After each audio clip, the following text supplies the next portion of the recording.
علاش كتكون زوين مع الناس وقاصح معاها؟ كدير جهد باش تبان مزيان على برا، حيت كتهتم بالصورة ديالك. في الدار كتحيد داك الماسك وكتطلق المزاج ديالك بلا حدود.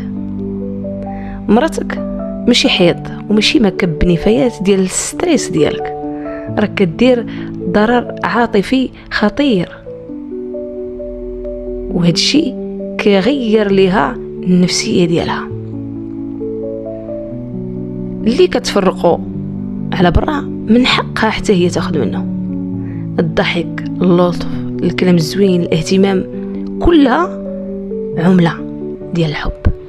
علاش الناس كياخذوه كامل وهي ما كيشيط لها والو، ولا كيشيط لها الفتات؟ مراتك محتاجه تشوف الوجه الحنين ديالك، ماشي مخليه غير لصحابك.